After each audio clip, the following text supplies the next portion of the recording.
Pro naši túru jsme hledali zemi s odlišnou kulturou, co není tak daleko. Zemi, kde je plno zajímavých míst, málo turistů a nejlépe i moře.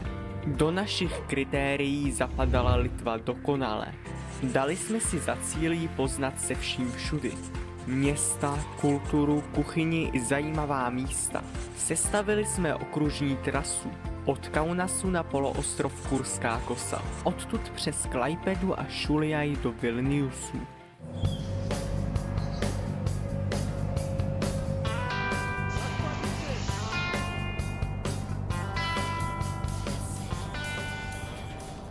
– 17. července jsme autobusem plného Rusáků dorazili do Kaunasu. Hned na nás vybavil domluvený couchsurfing hostitel, mladý student politologie. Byli jsme jeho první hosté. Doufali jsme, že nám prozradí tajné výhledy a k večeři připravíme cepelíny. Místo toho nás propašoval na studentskou kolej do svého pokoje. Do ruky dal mapu a vyhnal nás na prohlížení památek.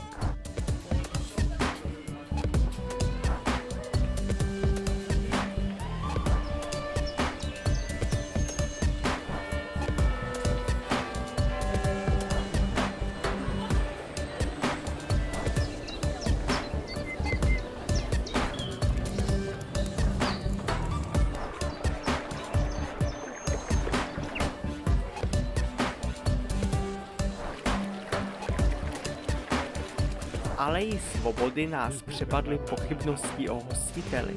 Po příchodu se potvrdila naše hypotéza.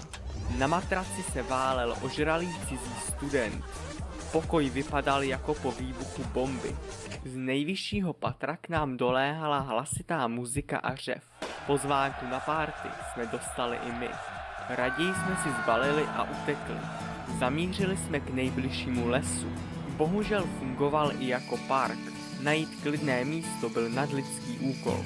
Tamhle se nedostali.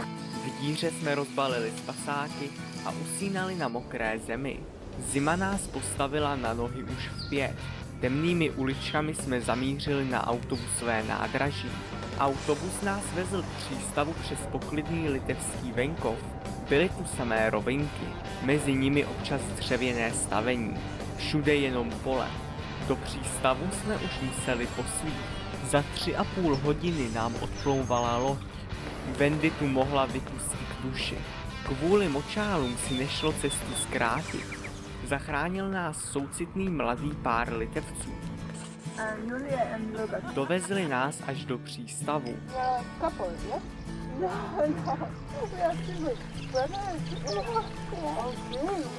U jídla jsme si vyprávěli zážitky z cest.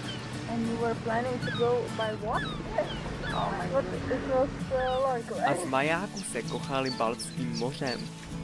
First time I see lighthouse. In the lifetime. Yes. Oh my god. Just selfie with everyone. Love. Thank you. And greetings from the hotel. It was for the breakfast.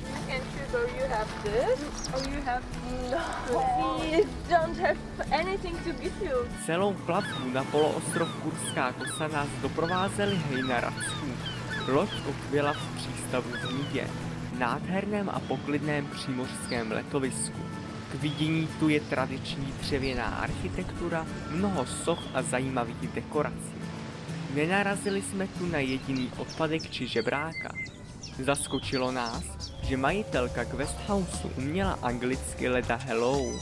Také šlo o nejlevnější ubytování. Mohli jsme čekat, že v pokoji narazíme na škvory, nebo že v kuchynice bude nefunkční sporák, nebo že dveře do koupelny budou mít poškozený zámek. K Baltskému moři jsme přišli se západem slunce. Studený vítr nás odradil od skoku do rozbouřených vln. Za tmy jsme došli k majáku, ze všech stran obklopenému borovicovými lesy. Z něj jsme se stoupili do centra Nidy. Noční zábava už byla v plném proudu. Ve srovnání s nočním životem v Čechách jsou Litevci ukázněnější. Další den jsme odešli do pouště. Čekali jsme, že vstup na písečné duny bude velmi omezen, ale cedule se zákazem vstupu nikde. Tento volný výběh jsme však využili jen my. Ostatní turisté se drželi cestiček a ukazatelů.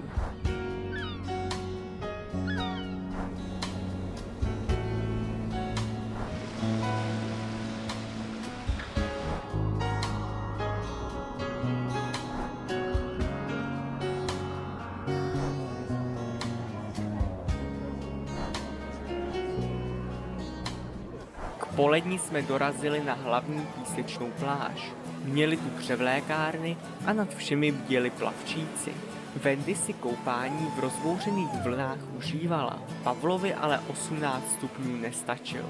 I když slunce pražilo, nebylo tady hodně lidí. Před odjezdem jsme chtěli ochutnat místní specialitu, uzenou rybu kambalu. Ačkoliv byla studená, oběma nám moc chutnala. Gurmánský zážitek kazily jen miliony tvrdých kostí. Přes záliv nás do Klaipédy přepravilo velké ocelové monstrum. Klaipédský přístav je největší v Litvě a pozná to úplně každý. Kovové jeřáby, nákladní lodě a malé plachetnice nám zacláněly výhled. Celým centrem se táhne řeka, tu okopují desítky šlapadel. V těch nejkrásnějších lokalitách kotví středověké koráby, nabízející předraženou večeři na palubě. Na souši se nachází mnoho soch, památníků, parků a fontán. Jako správní piráti jsme ochutnali tradiční nízkoalkoholický nápoj Kira. Kdyby jsme nemuseli spěchat do hostelu, koupila by si Wendy ještě další 2. Pavel ještě nikdy v hostelu nebyl a ten tomu udělal skvělý první dojem. Milá recepční, provoněné záchody, čisté peřiny, bonbóny a čaje zdarma. Zatímco Wendy kuchtila, milá polská babička u vedlejší plotny jí radila, jak večeři vylepšit. Na důkaz přátelství jsme od sebe navzájem ochutnali. Wendy musela pozřít zeleninový koktejl z brokolice, cukety a cibule. Následovala procházka do sochařského parku.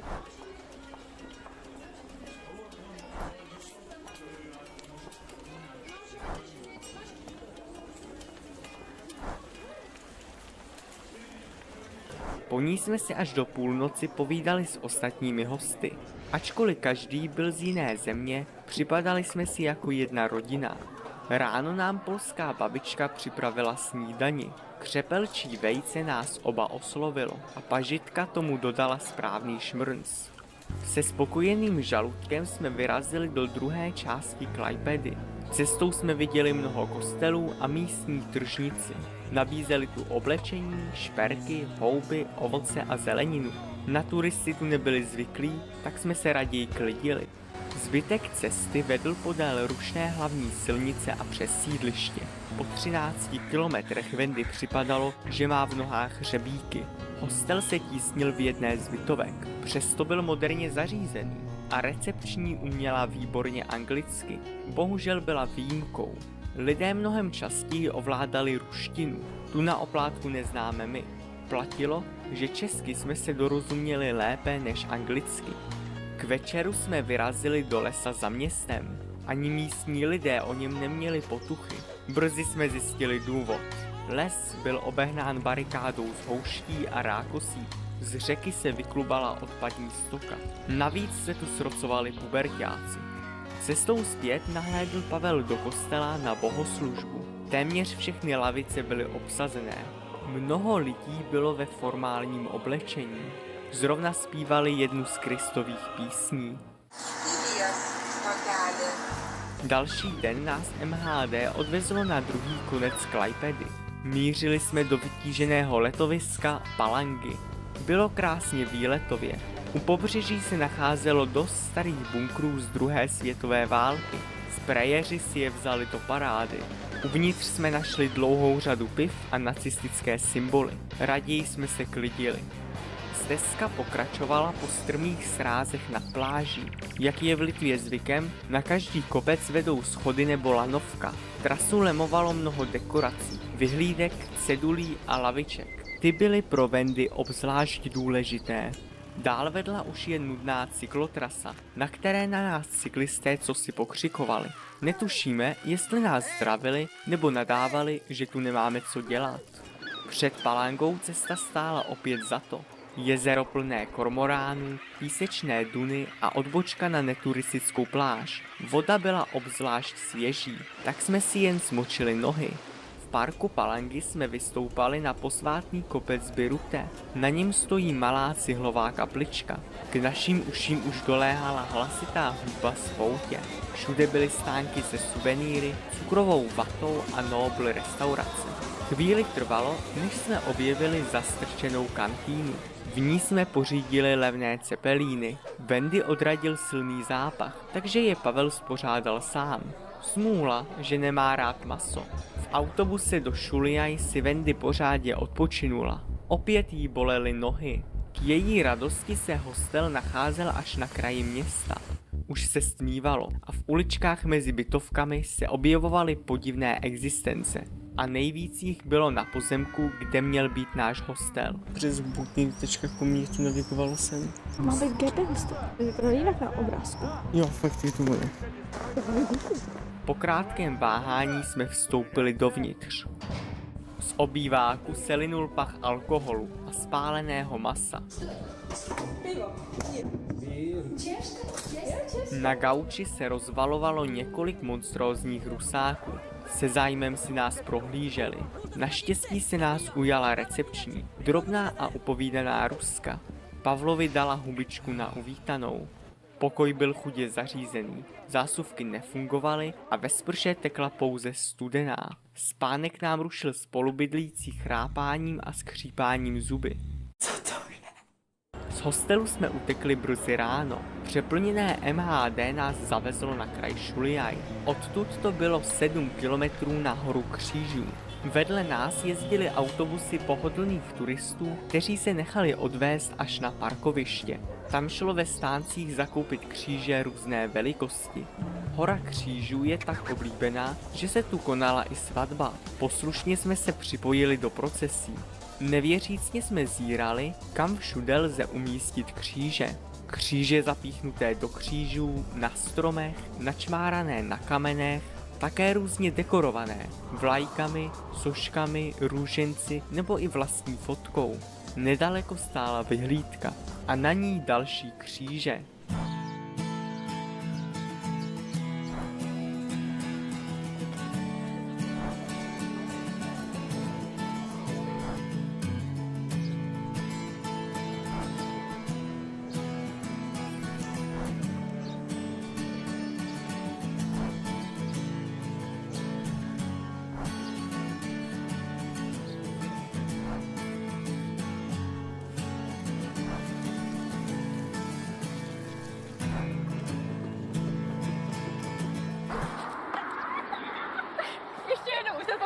Brzy nám z toho šla hlava kolem. Raději jsme se vrátili do Šuliaj. Probíhala tu další svatba, tentokrát u kovové lišky. V centru jsme shlédli obrovskou katedrálu svatého Petra a Pavla. Pak jsme se vydali do městského parku. Ten nás zvábil starým ruským kolem a dalšími nefunkčními atrakcemi. Zatímco Wendy zas okupovala lavičku, Pavel omrkl staré venkovní divadlo. Před vstupem do hostelu jsme se posilnili místním pivem Švituris. Zakusovali jsme k němu tradiční kepta duona. Nepili bychom, kdyby jsme věděli, co nás v hostelu čeká. Rozumíš polsku? Rozumiem. To mohl polsku. Svalnatí rusáci nás donutili vypít několik piv a panáků. Alex? Wendy. Pavel. Pasha, my father Pasha. Pani, kile robił? Pasha.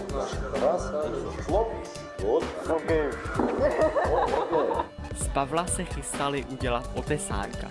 Ryba sladká. Dessert. Okay, это dessert.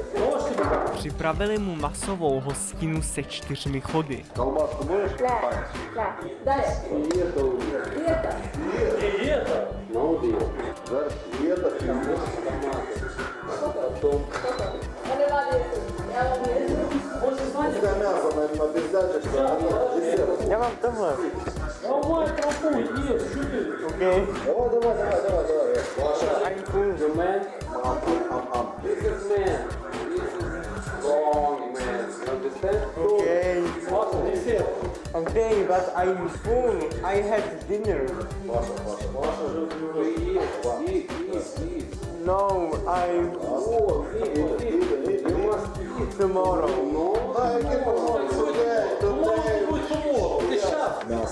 Мясо, десерт. So much. I'm full. You must be strong man, be strong man. Eat. No, eat. Do vendy zatím lili další a další panáky. Будешь пиво? Mam, jeszcze. Выпей и все. Ja, napiju.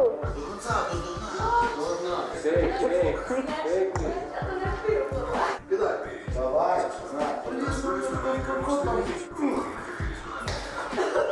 Oba jsme se málem pozvraceli. Zachránil nás až herecký talent.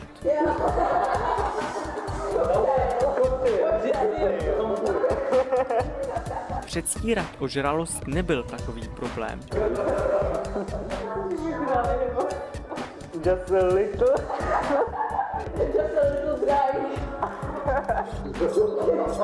Naši trýznitelé uznali, že toho bylo pro dnešek dost. Паша спать. Okay, I will go sleep. Паша, want sleep? No problem. Mělo se pokračovat zítra ráno. Свидание? To jsme nemohli dopustit. Před 7 jsme si tajně zbalili, zbudili recepční a utekli. Zavěry autobus. Protože jsme se báli pronásledování, na autobusák jsme šli malými uličkami. Uklidnili jsme se, až když autobus zastavil ve Vilniusu. Hostel se tentokrát nacházel u centra. Blízko byl park a krásné vyhlídky. Měli jsme zarezervované levné ubytování ve stanu. Podnik disponoval vlastní jídelnou, barem a spoustou bonusových služeb. O nich jsme nic moc nevěděli, do doby, než si Pavel nabídl jídlo ze švédského stolu. Správně, nebylo zdarma. Raději jsme se klidili a vyrazili do Bohémské republiky Užupis. Na hraničním přechodu jsme ukázali občanky. Na náměstí zas načerpali inspirativní myšlenky z ústavy Užupisu. Kočka má právo nebýt přítulná, člověk má právo nemít žádná práva. Bohémskou atmosféru jsme cítili z každé hospody. Byla tu vysoká koncentrace zapomenutých skleniček, grafitů a líných koček. Do Užupisu spadá i Bernardinský hřbitov. Je to jeden z nejstarších hřbitovů ve Vilniusu. Drolící se hroby tu hlídal velký štěkající pes. Mnohem zajímavější byl hřbitov Rasos. Jehož součástí je i vojenský hřbitov. Obrovskou plochu pokrývají ledabyle rozeseté kříže, hrobky a hroby. Prakticky každý je originál svým tvarem, velikostí a zašlostí. Zvlněný terén a zarostlé cesty dodávají hřbitovu stáří. Jako správní turisté jsme navštívili i staré město se spoustou kostelů a trhovců. V ulici literátů je k vidění mnoho básní, fotek a plakátů. Některé vypadají jako vypůjčené z diskotéky.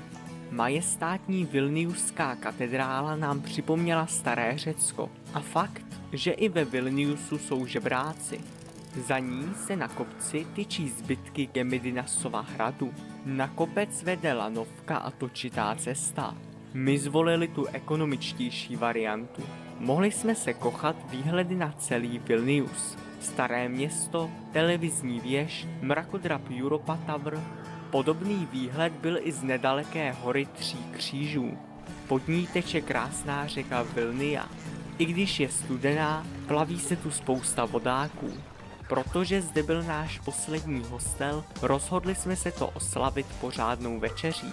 Ze zdarma dostupných ovesných vloček, mouky a vody jsme uplácali těsto.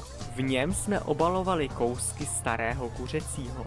Ostatní lidé dost divně koukali. Další ráno poprvé pořádně lilo. I tak jsme vyjeli na hrad Trakaj. Než jsme dojeli na místo, stihlo se vyčasit. V cíli Pavel ochutnal místní specialitu kibinaj, který tu nabízeli úplně všude. Křupavé těstíčko mu chutnalo, silně kořeněné maso uvnitř už tolik ne. V celém městečku bylo hodně dřevěných domků. Čím více jsme se blížili ostrovnímu hradu, přibývalo i turistů. Na břehu kotvila flotila šlapadel a jachet, nabízející okružní plavbu. Zrovna se tu konal veslařský závod. U stánků se válelo hodně žebráků. Aby jsme neuronili slzičku, rychle jsme zabočili na dřevěný most vedoucí k hradu. Za vstup dovnitř se nám nechtělo platit. Navíc bylo dost vidět už od pokladny. Hrad nás oba uchvátil svou velikostí a zářivou červenou barvou. Na druhé straně jezera se rýsovalo panství Užutrakis. Cesta k němu vedla po klidné cyklotrase podél břehu. Po stranách strašily staré cihlové budovy. Dříve sloužily jako stáje či lihovar zámku. V zámeckém parku byla spousta zvláštních soch a zdobených laviček. Ty Wendy hned otestovala. Od hlavní budovy byl krásný výhled na hrad Trakaj. Další zastávka byla hora Andělů. Dali jsme jí přezdívku Neturistická hora křížů. Kromě andělů to totiž bylo i mnoho křížů, betlém a venkovní posilovna. Tu v Litvě strkají úplně všude. Cestou zpět Wendy už bolestí nohou padala, ale komáři ji motivovali sednout si až v autobuse. Poslední den jsme jeli do Kaunasu. Odtud měl za několik hodin odjíždět náš Ecolines bus zpět do Čech. Bohužel nepřijížděl na nádraží, nýbrž do jakési uličky blízko Akropolisu. Na zadané adrese na nás vybavla stará továrna. V kanceláři Ecolines to vysvětlili jako chybu v jejich Matrixu. Jako omluvu nám vytiskli nové jízdenky s garancí společných sedadel. Aby jsme využili čas před odjezdem, vyjeli jsme k 9. pevnosti. Cílem byl obrovský památník obětem nacismu. Ten se tyčil až za kasou muzea. Nebylo ale výslovně napsáno, že se musí platit. A tak jsme kasu obešli. Kromě památníku tu byla k vidění i zrekonstruovaná pevnost. Za druhé světové války sloužila jako popraviště Židů. Pavel přemluvil Wendy, aby s ním odšíhla ještě starý bunkr. Měl ležet jen několik set metrů od památníku. Protože jsme se báli kontroly vstupenek, vzali jsme to 2kilometrovou oklikou. Tam se nedostaneme konci. Na místě ale stály jen novostavby. To byla pro Wendy poslední kapka. Už ji tak bolely nohy, že si lehla na kamenné zábradlí u dálnice. V Maxi obchodním domě Mega jsme nakoupili tradiční litevské sladkosti. Sušenky Kribukaj, dort Šakotis. S přetékající Krosnou jsme vyjeli MHDčkem na nádraží. Právě přijel autobus Ecolines směr Praha.